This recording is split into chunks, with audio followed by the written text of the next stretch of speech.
નમસ્કાર દર્શક મિત્રો, રિયલ સમાચારમાં આપનું સ્વાગત છે। સમાચારોની શરૂઆત કરતા પહેલા એક નજર કરીએ આજના મુખ્ય સમાચાર પર।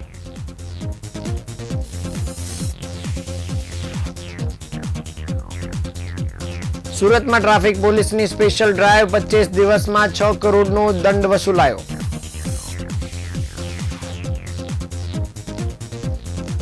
અલથાણમાં માતાએ માસૂમ પુત્ર સાથે 14મા માળેથી ઝંપલાવ્યું, પુત્રનું મોત, માતા ગંભીર। સુરતમાં પૂર્વ વડાપ્રધાન અટલ બિહારી વાજપેયીની 100મી જન્મજયંતિ નિમિત્તે વિશેષ કાર્યક્રમ યોજાયો। ચાઇનીઝ ગેંગ સાથે સંકળાયેલા આંતરરાષ્ટ્રીય ફ્રોડ રેકેટનો સુરત એસઓજીએ કર્યો પર્દાફાશ।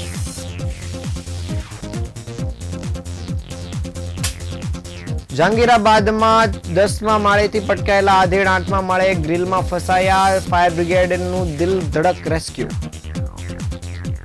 સમગ્ર વિશ્વમાં નાતાલ પર્વની હર્ષો ઉલ્લાસ સાથે ઉજવણી, સુરતમાં ખ્રિસ્તી સમાજના લોકો એકબીજાને શુભકામના પાઠવી।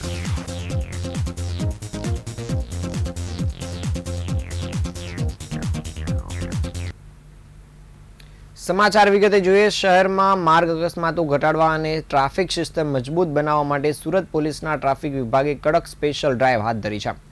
આ ઝુંબેશ હેઠળ પોલીસ દ્વારા સતત તપાસ, સ્થળદંડ અને ઈ ચલણની કાર્યવાહી કરવામાં આવી રહી છે, જેના પરિણામે ચોંકાવનારા આંકડા સામે આવ્યા છે। માત્ર એક જ દિવસમાં સુરત ટ્રાફિક પોલીસના ટ્રાફિક નિયમ ભંગના કુલ 2622 કેસ નોંધાયા હતા, જ્યારે સમગ્ર 25 દિવસની અવધિમાં 66,000થી વધારે કેસ થયા હતા। આટલી મોટી સંખ્યામાં થયેલી કાર્યવાહીથી શહેરભરમાં ટ્રાફિક શિસ્ત અંગે ચર્ચા તેજ બની છે। ઓવર સ્પીડિંગમાં સૌથી વધુ કેસ આ ઝુંબેશ દરમિયાન સૌથી વધુ સામે આવ્યા હતા।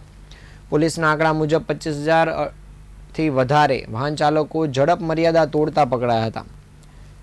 વધતી ઝડપને કારણે થતા ગંભીર અકસ્માતને અટકાવવા માટે પોલીસ ખાસ નજર રાખી રહી છે। રોંગ સાઇડ અને સિગ્નલ ભંગ પર કડક કાર્યવાહી કરવા માટે પણ પોલીસ દ્વારા ખાસ ડ્રાઈવ યોજવામાં આવી રહી છે। રોંગ સાઇડ ડ્રાઇવિંગના 4,000થી વધારે કેસ સામે આવ્યા હતા, જેમાં 1,500નો દંડ વસૂલવામાં આવ્યો હતો। જે ઉપરાંત ટ્રાફિક સિગ્નલ ભંગના 13,000થી વધારે કેસ નોંધાયા હતા, જેમાં 500નો દંડ વસૂલાયો હતો। હેલ્મેટ વગર સવારી પર કાર્યવાહી, રસ્તા પર સુરક્ષા માટે હેલ્મેટ ફરજિયાત હોવા છતાં હજુ પણ અનેક લોકો નિયમનો ભંગ કરી રહ્યા છે। આ ઝુંબેશ દરમિયાન 3,000થી વધારે હેલ્મેટ વગરના કેસ સામે આવ્યા હતા, જેમાં 500નો દંડ વસૂલાયો હતો અને અન્ય હેડવાઇઝ કામગીરી। આ સિવાય ટ્રાફિક નિયમોના અન્ય ભંગ પર 20,000થી વધારે કેસ સામે આવ્યા હતા। લોકોને જાગૃત કરવા માટે પોલીસ દ્વારા સતત કાર્યવાહી કરવામાં આવી રહી છે અને સાથે લોકોને નિયમબદ્ધ કરવા માટે આ ખાસ પ્રકારની ડ્રાઈવનું પણ આયોજન કરાય છે।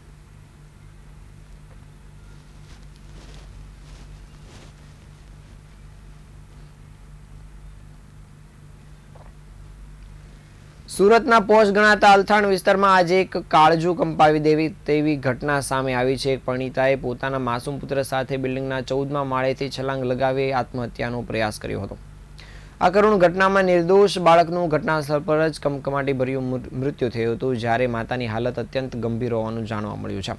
અલથાણ વિસ્તારમાં આવેલી એક બહુમાળી બિલ્ડિંગમાં રહેતી મહિલાએ કોઈ અગમ્ય કારણોસર આ પગલું ભર્યું હતું। મહિલાએ પોતાના પુત્ર સાથે 14મા માળેથી નીચે પડતું મૂક્યું હતું અને ઊંચાઈ પરથી પટકાવાને કારણે થયેલા પ્રચંડ અવાજથી આસપાસના લોકો પણ દોડી આવ્યા હતા।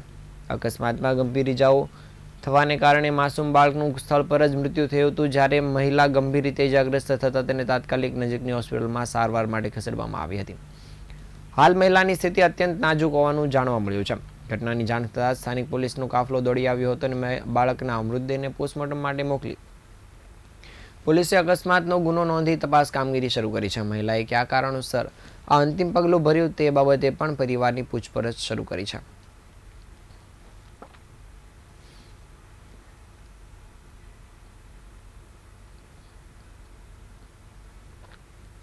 સુરત મહાનગરપાલિકા દ્વારા પૂર્વ વડાપ્રધાન અટલ બિહારી વાજપેયીની 100મી જન્મજયંતિ નિમિત્તે ઐતિહાસિક કિલ્લા ખાતે કાર્યક્રમનું આયોજન કરવામાં આવ્યું હતું। આ પ્રસંગે કેન્દ્રીય જળશક્તિ મંત્રી CR પાટીલ વિશેષ ઉપસ્થિત રહ્યા હતા અને અટલજીના જીવન તેમજ રાષ્ટ્ર નિર્માણમાં તેમના યોગદાનને યાદ કરી ભાવનાપૂર્વક અંજલિ આપી હતી।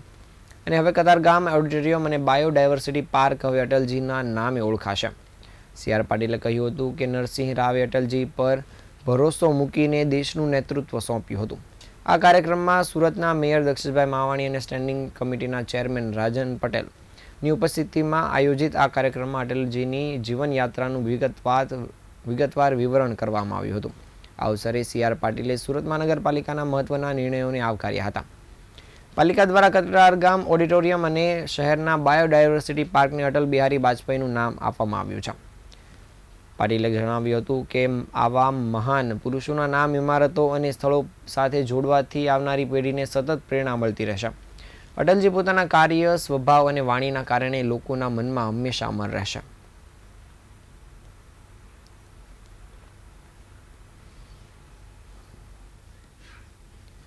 સુરત શહેર એસઓજી દ્વારા ચાઇનીઝ ગેંગ સાથે સંકળાયેલ આંતરરાષ્ટ્રીય ફ્રોડ ગેંગનો પર્દાફાશ કરવામાં આવ્યો છે.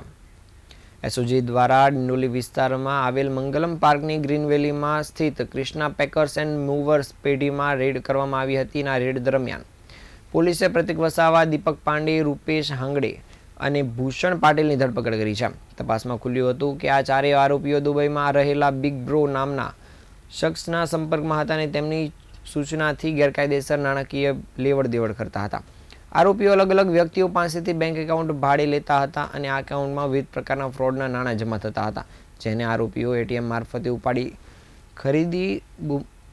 યુએસડીટી ખરીદી દુબઈના બિગ બ્રોને ટ્રાન્સફર કરતા હતા.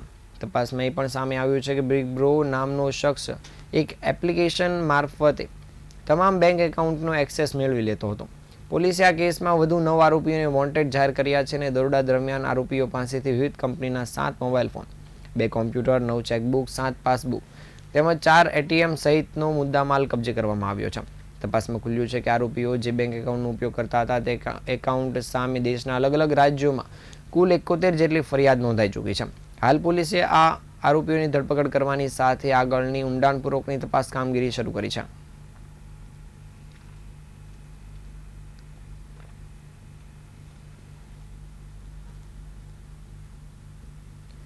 સુરતમાં ગુરુવારે આજે સવારે એક એવી ઘટના સામે આવી હતી કે જેને કારણે લોકોના કાળજા કંપી ગયા હતા. રાંદેર ઝોનમાં જહાંગીરાબાદ વિસ્તારમાં 10મા માળેથી નીચે પટકાયેલા 57 વર્ષીય આધેડ 8મા માળની ગેલેરીમાં જાળીમાં ફસાઈ ગયા હતા. જ્યારે ફાયર વિભાગે 1 કલાક સુધી હાઈ વોલ્ટેજ રેસ્ક્યુ ઓપરેશન ચલાવીને આધેડને હેમખેમ બચાવી લીધા હતા. જહાંગીરાબાદ ડીમાર્ટ પાસે આવેલા ટાઈમ ગેલેક્સી બિલ્ડિંગના 7મા એ બ્લોકમાં 10મા માળે 57 વર્ષીય નીતિનભાઈ અડિયા સવારે બારી પાસે સૂતા હતા. ઊંઘમાં અચાનક તેઓ બારીમાંથી નીચે પટકાયા હતા. જો કે નીચે પડતી વખતે તેમનો પગ 8મા માળની બારીની ગ્રીલમાં અને છજાની વચ્ચે ખરાબ રીતે ફસાઈ ગયો હતો. નીતિનભાઈ 8મા માળે ઊંધા માથે લટકી રહ્યા હતા અને જે દરમિયાન લોકોએ તેમને જોઈ લેતા તેમણે તાત્કાલિક બચાવવા માટે ફાયર બ્રિગેડને ફોન કર્યો હતો. જ્યારે ઘટનાની જાણ થતાં જહાંગીરપુરા, પાલનપુર અને અડાજણ ફાયર સ્ટેશનની ગાડીઓ ઘટનાસ્થળ પર દોડી આવી હતી. ફાયર અધિકારીઓએ યુદ્ધના ધોરણે ડબલ પ્રોટેક્શન પ્લાન અમલી બનાવ્યો હતો. નીચે જમીન પર સેફ્ટી નેટ પકડી રાખવામાં આવ્યું હતું, જેથી જો કોઈ ઉપરથી સરી પડે તો તેને તાત્કાલિક બચાવી શકાય. જ્યારે 10મા માળે પહોંચ્યા બાદ ત્યાંથી દોરડા દ્વારા સેફ્ટી બેલ્ટ વડે પણ નીતિનભાઈને હવામાં જ સુરક્ષિત રીતે બાંધવામાં આવ્યા હતા. આધેડને પગ જાળીમાં ફસાયેલો હોવાથી હાઇડ્રોલિક કટર વડે ગ્રીલ કાપીને તેમને મુક્ત કરવામાં આવ્યા હતા. 1 કલાક સુધી શ્વાસ અદ્ધર કરી દે તેવું ઓપરેશન ચલાવ્યા બાદ વૃદ્ધને હેમખેમ બચાવી લેવામાં આવ્યા હતા.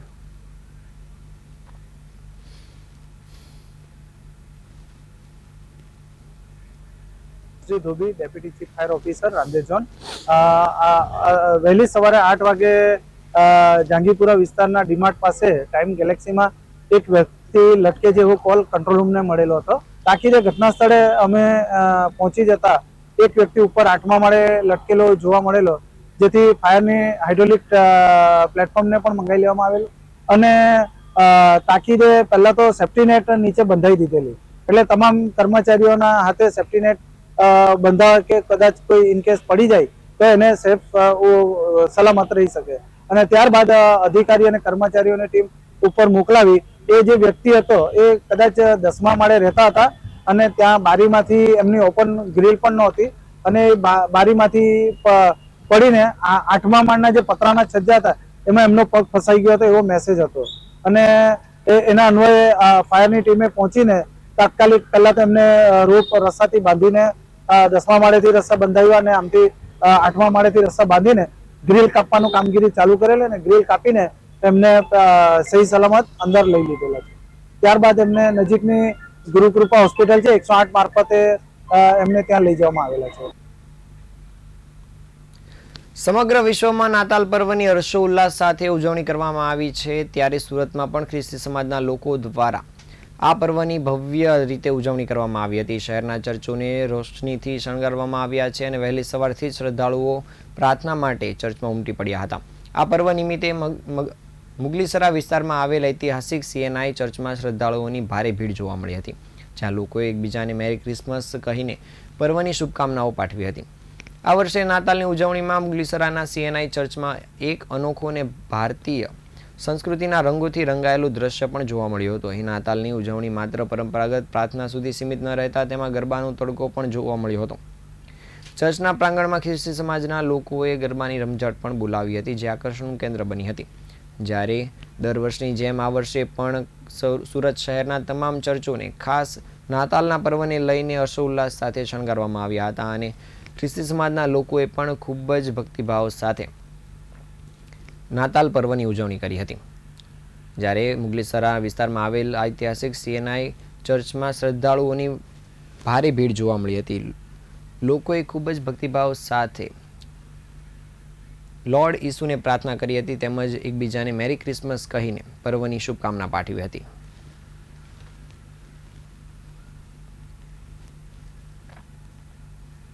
દિવસ એ સમસ્ત ખ્રિસ્તી સમાજને માટે અને માનવ જગતને માટે ખૂબ જ આનંદનો અને હર્ષો ઉલ્લાસનો દિવસ છે.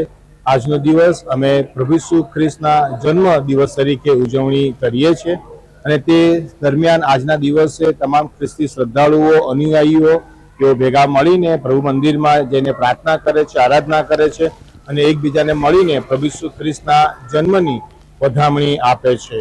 અને સમસ્ત વિશ્વને મારો સંદેશો એ જ છે કે પ્રાર્થના પ્રભુ ઈસુ ખ્રિસ્ત આ પૃથ્વી પર જન્મ લીધો, જેથી કરીને તેઓ માનવ જગતને પાપમાંથી છોડાવે, માનવ જગતને શાંતિ, કરુણા, આનંદ અને એકતામાં લઈ જાય, વૃદ્ધિ પમાડે, એ આજનો મારો સંદેશો છે. સુરતમાં ડિવિઝનલ ફાયર ઓફિસર 1 લાખ રૂપિયાની લાંચ લેતા ઝડપાયા હતા. ફાયર NOC આપવા માટે 1 લાખની લાંચ માંગવામાં આવી હતી અને આ દરમિયાન SCBની ટીમે છટકું ગોઠવી લાંચ લેતા ડિવિઝનલ ફાયર ઓફિસરને રંગે હાથ ઝડપી પાડવામાં આવ્યા હતા. મળતી માહિતી મુજબ ડિવિઝનલ ફાયર ઓફિસર અને incharge deputy chief fire officer વર્ગ 3 તરીકે ફરજ બજાવતા ઈશ્વરભાઈ મગનભાઈ પટેલને એન્ટી કરપ્શન બ્યુરો દ્વારા લાંચ લેતા ઝડપી લેવામાં આવ્યા છે. એક વ્યક્તિ હોટલની ફાયર NOC મેળવવા માટે અરજી કરી હતી, જેની કાર્યવાહી કરી ફાયર સેફ્ટીનું સર્ટિફિકેટ અપાવવાના અવેજ પેટે 1 લાખ રૂપિયાની લાંચ માંગવામાં આવી હતી. જો આ મામલે SCBમાં ફરિયાદ કરવામાં આવતા SCB ટીમે છટકું ગોઠવ્યું હતું. SCBની ટીમે મુગલીસરાય ફાયર સ્ટેશનમાં પહેલા માળે આવેલા incharge deputy chief fire officer Ishwar પટેલને ઝડપી લીધા હતા. તેમણે હેતુલક્ષી વાતચીત કરી 1 લાખ રૂપિયાની લાંચ સ્વીકારતા જ SCBની ટીમે ત્યાં પહોંચી જઈ તેમને રંગે હાથ ઝડપી લીધા હતા. આ મામલે SCBની ટીમ દ્વારા આ મામલે ગુનો નોંધી આગળની તપાસ કામગીરી શરૂ કરાઈ છે.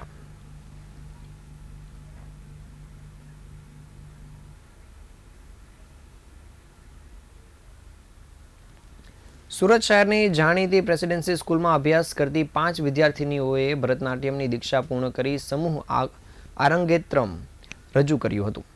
સ્કૂલ દ્વારા સંજીવ કુમાર ઓડિટોરિયમ ખાતે આયોજિત 9મા આરંગેત્રમ સમારોહમાં કુમારી ઝાઝલીન, કુમારી કશિશ, કુમારી હેમાક્ષી, કુમારી ક્રિશા અને કુમારી સાનવીએ પોતાની કલા સાધનાનો ભાવસભર પ્રદર્શન કર્યું હતું. પ્રેસિડેન્સી સ્કૂલમાં વિશેષ આયોજન અંતર્ગત તમામ વિદ્યાર્થીનીઓ માટે ભરતનાટ્યમને વિષય રૂપે અભ્યાસક્રમમાં સમાવિષ્ટ કરવામાં આવ્યું છે. શાળાના વર્ગખંડમાં જ ભરતનાટ્યમનું શિક્ષણ તેમજ પ્રેક્ટિકલ વર્ગો પણ લેવામાં આવે છે, જેના માટે કોઈપણ પ્રકારની ફી પણ લેવામાં આવતી નથી. નિર્ધારિત તાલીમ અવધિ પૂર્ણ થયા બાદ સ્કૂલ દ્વારા આરંગેત્રમ માટે વિશેષ માર્ગદર્શન અને તૈયારી પણ કરવામાં આવે છે.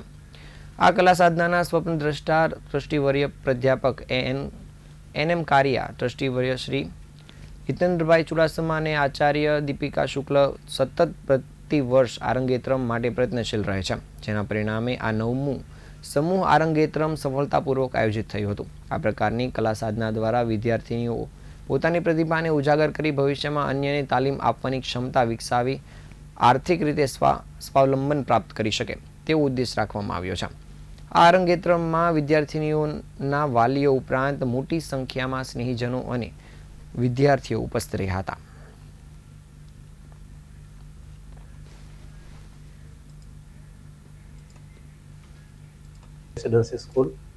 રેસિડેન્સી સ્કૂલ આયોજિત 9મા આરંગેત્રમનું સંજીવકુમાર ઓડિટોરિયમમાં આયોજન કરવામાં આવ્યું હતું અને 5 દીકરીઓએ આરંગેત્રમની દીક્ષાઓ લીધી હતી. કલાગુરુ મેઘનાબેન મહેતાએ એમને છેલ્લા 6 મહિનાથી રોજના લગભગ 5 થી 6 કલાક સુધી દીકરીઓ પાસે મહેનત કરાવેલી હતી અને આજે એ દીકરીઓએ સુંદર પરફોર્મન્સ રજૂ કર્યું હતું. આ હતા આજના સમાચાર. નવા સમાચાર સાથે ફરી મળીશું. ત્યાં સુધી રજા આપશો. નમસ્કાર.